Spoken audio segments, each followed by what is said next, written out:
네, 이번 시간에는 제8절 공무원의 보수와 제9절 공무원 연금을 함께 하도록 하겠습니다. 여러분 책 292쪽의 보수입니다. 이 공무원 보수와 관련해서는 뒤에 나오는 뒤쪽에 있는 호봉제와 연봉제와 관련된 객관식 문제들이 자주 나오고요. 주관식은 앞부분을 오히려 물론 뒷부분도 알아야 되겠지만 공무원 보수의 특징을 이해할 필요가 있습니다. 지금 위에 있는 공무원 첫 번째 의의 공무원 보수의 특징과 보수의 기준과 기본 원칙과 결정 요인, 결국 요 앞부분은요, 핵심이 뭐겠어요? 공무원 보수란 거, 이거 왜 물어보냐 하면, 공무원 보수란 게 이 사기업과 어떻게 다르냐? 사기업은 되게 심플합니다. 그죠? 우리 회사의 직원들에게 얼마의 월급을 줄 것인가의 문제는 이 사람들의 노력도 따지지만은 우리 회사가 지금 얼마만큼 수익을 창출하느냐의 문제, 이거와 관련 이 두 개면 땡이에요. 그러면, 물론, 근로기준법을 어기면 안 되겠죠. 근데 공무원은 좀 더 다르다는 거죠. 그런 공무원은 좀 더 복잡하다는 걸 얼마만큼 명쾌하게 라이팅을 해줄 수 있느냐의 문제가 주관식 문제의 핵심이라고 볼 수 있겠죠. 민간 기업과 비교할 때 공무원 보수의 특징은 첫째, 다양한 업무가 존재하기 때문에 각 직무별 노동에 대한 대가 환산이 어렵죠.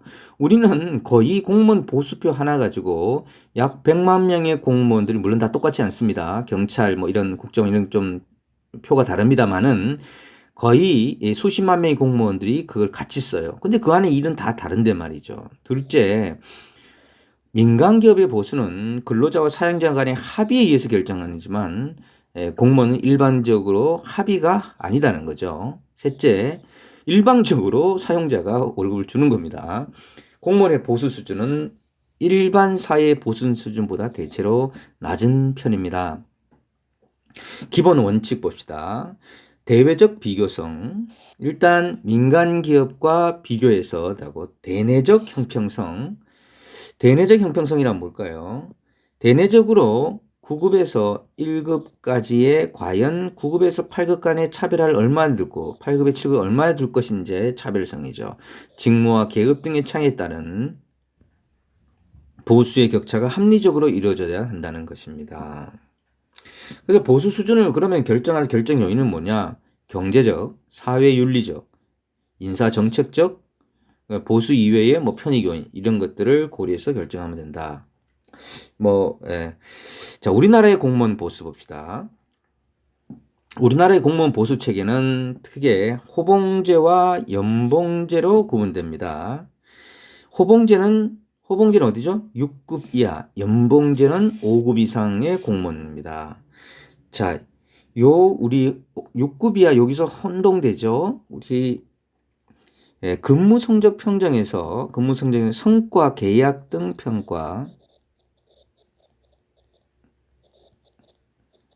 평가는 어떻게 해서 어디에서요? 4급 이상이 했습니다. 그죠? 그 다음에 근무 성적 평가는 5급 이하가 받았습니다. 그런데 여기서 여긴 좀 달라지죠. 여긴 다시 6급을 기준으로 호봉제. 호봉제가 6급 이하가 하게 되고요. 다시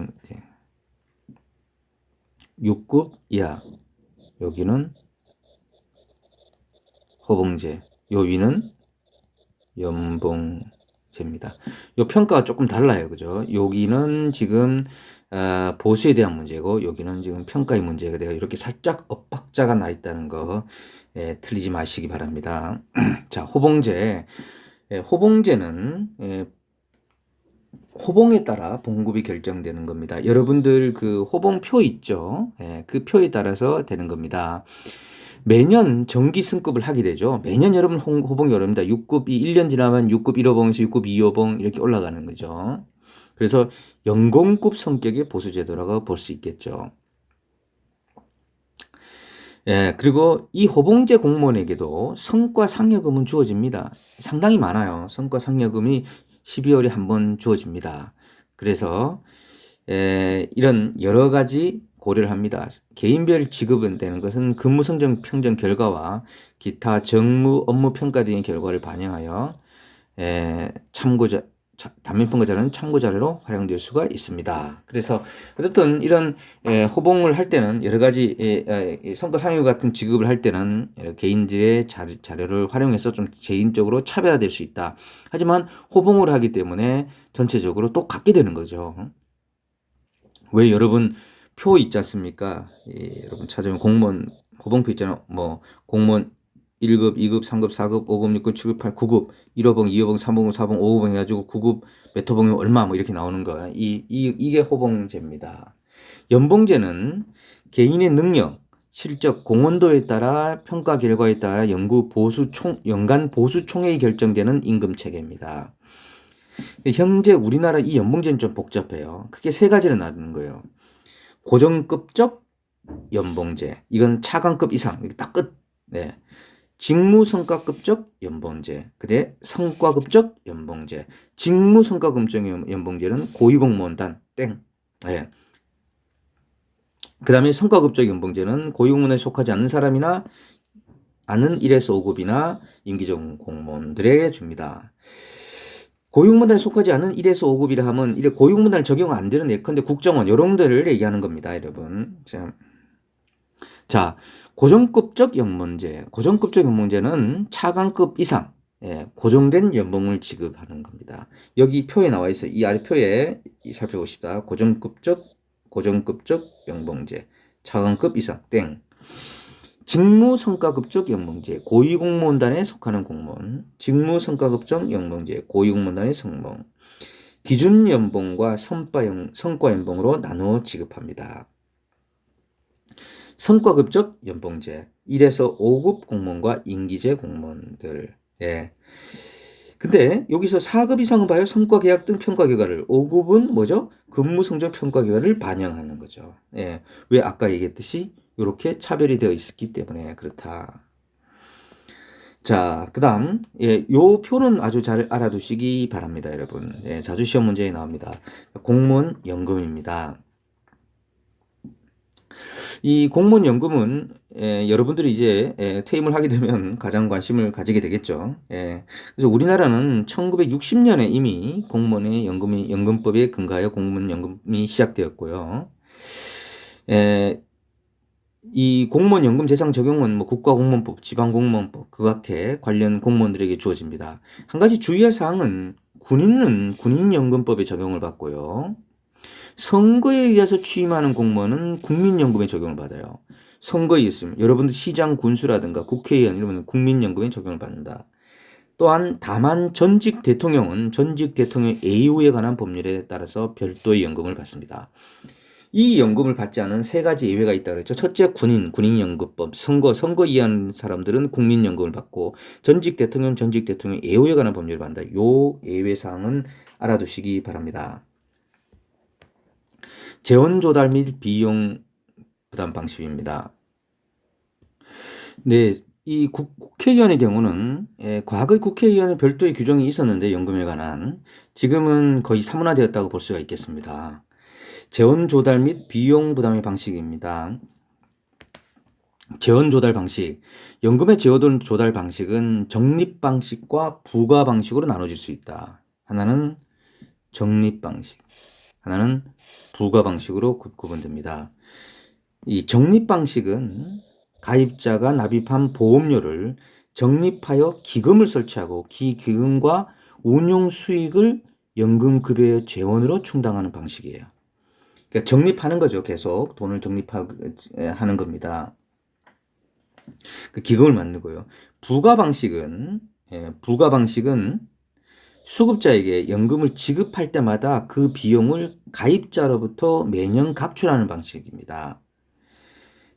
그러니까 이런 거죠. 자, 적립 방식은 여러분들이 여러분들이 구급 공무원이라서 25만 원을 내면 국가도 25만 원을 냅니다. 그래서 이 50만 원을 적립하고요. 이게 공무원 연금으로 들어갑니다. 기금으로. 공무원 연금 기금으로 들어갑니다. 그래서 이걸 누적해 놨다가 이걸 모아 놨다가 여러분들이 나중에 퇴임을 하면 이 돈을 받는 게 적립 방식이고요. 그 다음에 부가 방식은요. 여러분들이 지금 25만 원 내고요. 국가가 25만 원 내는 이 돈으로 지금 현재 연금을 받는 분들 있죠. 연금 받는 분들에게 이 돈이 가는 겁니다. 여러분들이 이 나이가 됐을 때는 또 이런 친구들이 여러분들 연금을 내겠죠. 이런 방식입니다. 네. 그렇기 때문에 나중에 부가 방식은 당시 근로세대가 보험료를 내는 방식이죠. 근데 우리나라는 재원 조달에 관한 기본적인 방식에 대해서 학자들 간에 좀 달라요. 예. 이 적립 방식으로 보는 견해도 있고 우리나라는 그 다음에 부가 방식으로 보는 견해도 있습니다. 학자들 간에 좀 나눠지는데요. 이 논리는 뭐냐면 일단 우리나라 연금 공무원 기금이 있잖아요. 거기 적립하고 받는다는 거고요. 그 다음에 부가 방식은 지금 현재는 그렇지 않다는 논리인데 사실 그래서 이 공무원 연금을 보면 지금 결론 한번 지금 보시면 알죠. 현재 연금 운영을 보면 2018년도에 수급자들이 받은 공무원 연금 총액은 13조 6천억이에요. 1년 동안 13조 6천억 원을 받아요. 근데 당해 연금과 당해 연도에 공무원과 사용자가 낸 돈 요겁니다. 요거. 요 돈은 사용자인 정부가 각각 5조 6,500원씩 냈어요. 5조. 그 공무원이 5조 6,500억, 정부가 5조 6,500원 냈는데도 2조 3천억이 부족하죠. 정부가 매달 2,3천억을 부담하고 있어요. 우리나라는 지금 뭐냐? 실질적으로는 부가 방식이에요. 놀랐죠? 원래 우리나라가 처음 만들 때는 적립 방식으로 만들었어요. 근데 시간이 조금 지나자 초기부터 이미 연금이 고갈이 되자 현재 있는 사람들이 부는 돈으로 자꾸 연금을 맡게 되는 거죠. 지금도 2018년도에 그렇다는 거. 2018년도에 공무원들이 낸 돈이 5조 6천억 원, 그 다음에 정부가 낸 게 5조 6천억 원, 이거 다 합쳐도 돈이 부족해서 다시 나라에서 2조 3천억을 예산으로 넣어서 그 해에 연금을 줬다니까요. 기금을 모을 것도 없습니다. 지금 우리나라에 모여 있는 기금은 사실은 지금 모여 있는 거는 약간 어떤 응급할 때 쓰는 돈 정도밖에 없는 걸로 알고 있습니다. 그래서 우리나라는 흔히 부가 방식으로 볼 수 있다. 그 다음 비용의 부담 방식. 우리나라는 기여제와 비기여제가 있다 그랬죠. 기여제는 연금급여에 소요되는 비용을 정부와 공무원 본인이 부담하는 제도이죠. 비기여제는 정부가 전액을 부담하는 방법인데 우리나라는 50대 50을 부여하지만 최근에 사용자가 50대 50으로 부담하던 방식에서 이를 초과하는 비용에 대해서는 정부가 추가하여 보존하도록 공무원연금법을 2001년도에 개정했어요. 그래서 공무원연금법 69조 제2항에서 부족한 건 또다시 정부가 보존해준다. 그래서 기본적으로는 우리나라는 기여제라고 볼 수 있겠죠. 이 부분에서는 그죠. 50대 50을 내고 있으니까 지금도. 요게 최근에 바뀐 공무원연금법이에요. 재정 적자를 줄이고 소득 재부분의 기능을 연금에 포함시키고자 여론과 함께 이렇게 바뀌었는데 알아두십시오. 공무원 연금 지급 개시 연령을 65세로 연장했습니다. 그죠? 임용연도에 따라 뭐 이렇게 2010년 이후에 임용된 사람은 65세. 저는 2009년 이전에 임용됐습니다. 공무원이 임용된 게. 그래서 65세로 단계적으로 연장했다. 연금 수급 요건을 10년 이상 재직자로 했습니다. 예전에는 20년이었어요. 10년 이상 재직자는 연금을 받을 수 있겠다. 그 다음에 연금 비용을 부담하는 재직 기간을 최대 36년으로 했다. 기존에 33년이었어요. 이 말은 무슨 말이냐면요. 만약에 여러분들이 20살에 예를 들어서 20살에 구급이 됐어요. 그럼 이 사람은 언제 퇴임합니까? 60세에 퇴임하잖아요. 그러면 총 뭐죠?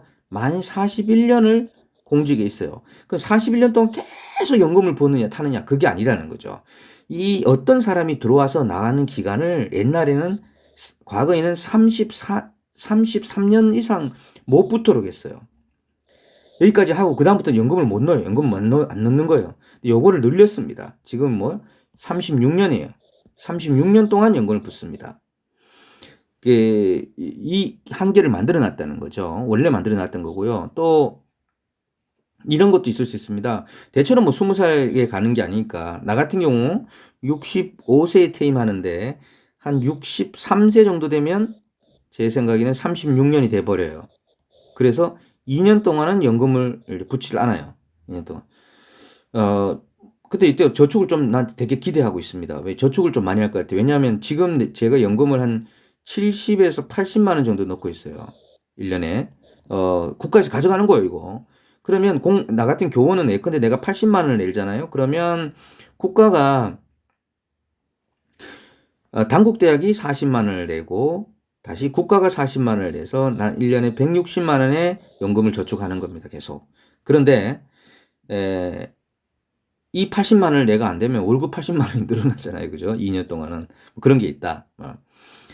이혼 시 혼인 기간이 5년 이상인 경우에는 연금액의 2분의 2 이상을 법원이 결정에 따라 배우자에게 지급하도록 했다. 그러니까 혼인 기간이 5년 이상인 경우는 그리고 여러분 뭐 혼인 기간이 5년 이상 연금액의 2분의 1을 까지 나눠주도록 법원이 결정하도록 해놨어요. 그래서 이혼도 조심해서 하셔야 된다. 공무원들은 이 연금이 있기 때문에. 자, 여기까지 하겠습니다.